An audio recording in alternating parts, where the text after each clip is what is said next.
So my Victron 500 is wired up to a Shintech 12 volt 20 amp hour battery.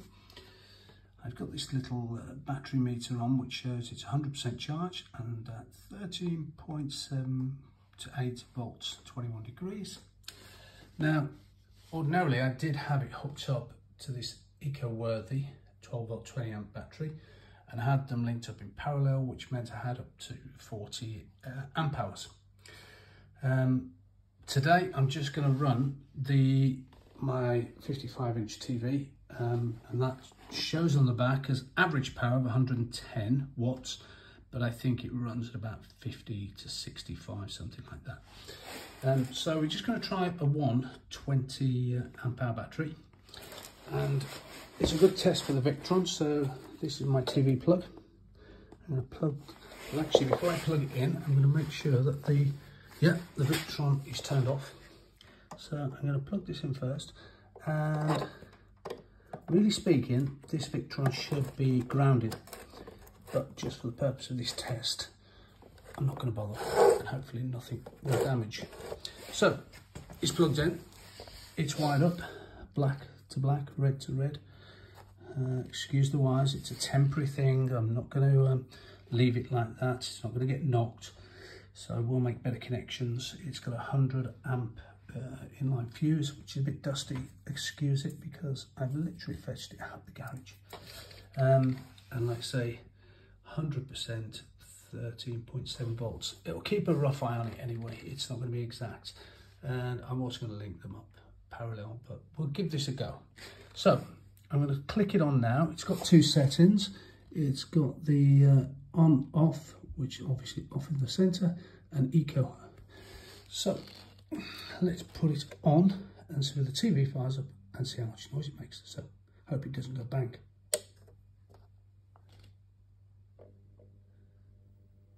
Got a green light, that's positive. And the TV's working. Look at that. So that's a 55-inch TV. He said to me, Mum, it's haunting me that anyone could treat my beautiful little sister like that. And then a few days later, he took his own life. The paramedic who treated Quinn has since been struck off. So if we put this on mute, I'll come down and listen to how quietly it just has a slight hum. Almost imperceivable. And the time by my watch is just after 7:05 in the evening, and we're at 13 volts. And I'll keep an eye on that intermittently. I'm not going to stay here with the phone and record the next 2-3 hours. I expect that battery probably to last an hour and a half, 2 hours at most, because the TV has a tendency of night time to pull extra power because of the darkness in the room, but that remains to be seen. But anyway, I'm really pleased with this Victron. It's very quiet. It's got a plastic housing, so you know you're not going to get an electric shock even though it isn't grounded. The casing is metal, but I'm not getting anything off that. So like I say, that eco-worthy battery is not connected. We are running purely off a 20 amp hour battery, and we're going to see how that lasts.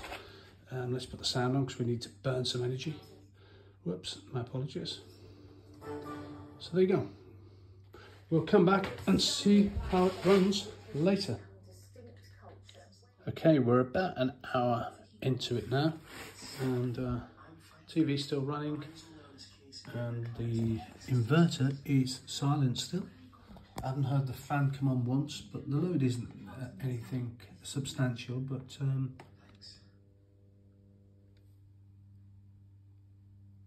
still just a slight hum.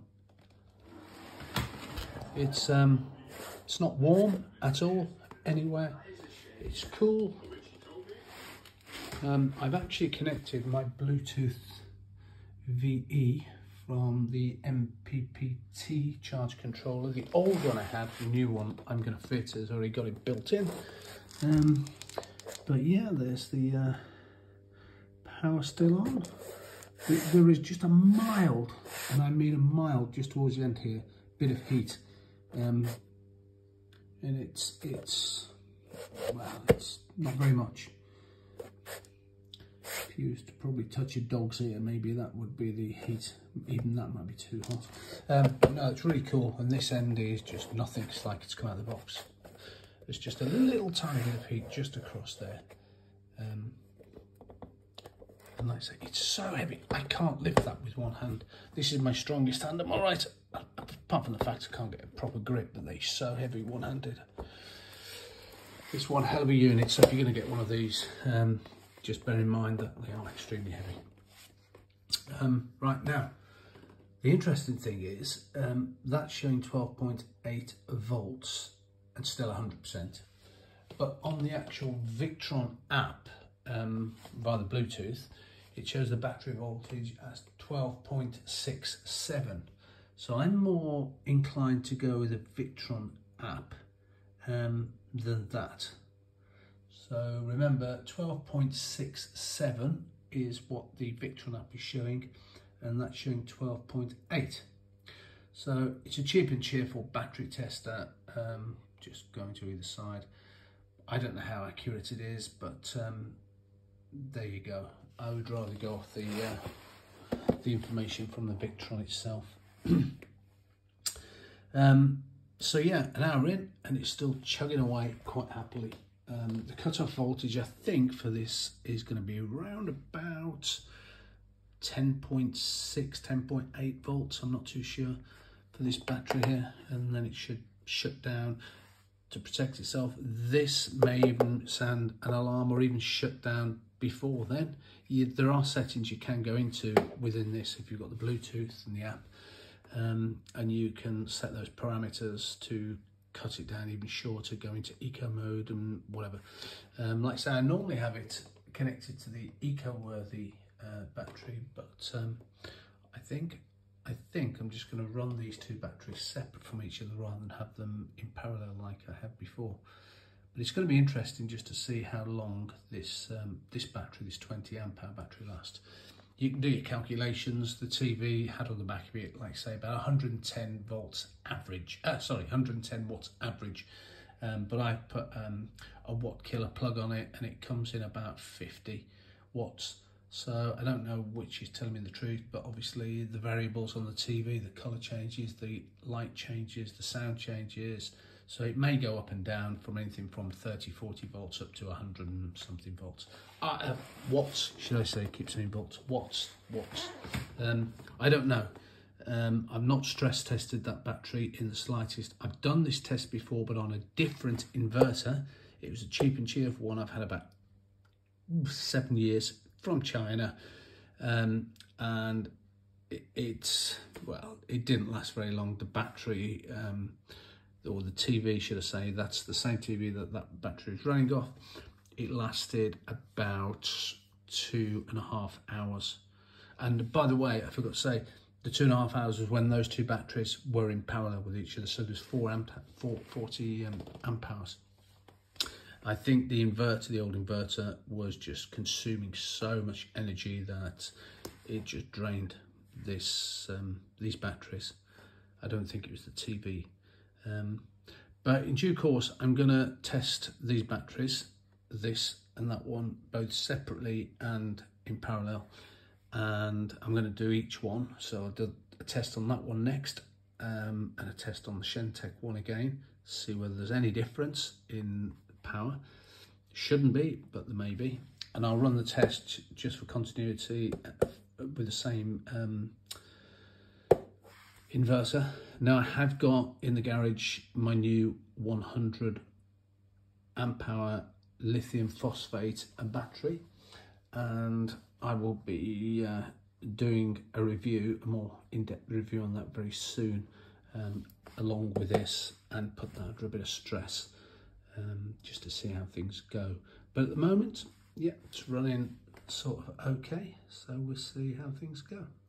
Okay, so we are roughly just under an hour and a half in, and it says 12.7, but the Victron says 12.57, I believe it is. So I'm not too sure how that's going. The inverter still quiet. Hardly any heat. In actual fact, I'd say there's none, relatively speaking. Just a little tiny bit there, but the rest of it's cold. Fan hasn't come on. Still super quiet. You wouldn't even know you have it. Even if you mute the TV, it's just really quiet. So I think it's fantastic. So like I say, this is 90 minutes, thereabouts. And that's how it's all going. I'd love to know how accurate this battery monitor is. Maybe it isn't set up right, I'm not too sure. But anyway, the test continues. Okay, so the system finally shut down after 2 hours and 10 minutes. The battery has gone up a little tiny bit, but it went down to 71%. I still don't think that battery voltage is correct. The inverter turned off, but I had enable something shut down on it. I can't remember, low voltage shutdown, I think. And it all shut down, and that was about, I don't know, about 9 o'clock. So I went into the app, turned it back on, or disabled it, should I say, and the whole thing came back on again. And it lasted about another 15, 17 minutes, something like that.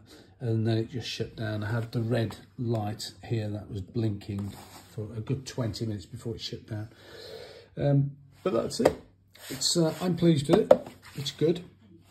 I've got to find a place where to put this thing properly now in the garage. Locate it on a wall somewhere, and I'll have it permanently wired up to some batteries, probably the 100 amp hour lithium phosphate battery I've got in there, and these two they're just going to be mobile ones. I'll just cart around. So anyway, that's the whole testing of this thing. Can't really say any more about it. It's an inverter and it's done the job, and it's quiet, it doesn't get hot, and that's it. With a bigger battery, it would have worked an absolute treat. So anyway, get one if you have a pure sine wave inverter that really gives out a clean sine wave. You don't want anything that gives out a square and modified. And like I say, even some of the cheap Chinese ones that have this pure sine wave sign on it, if you put them through an oscilloscope, they very rarely are, or they fluctuate anyway under load. So that's it. Thank you for watching.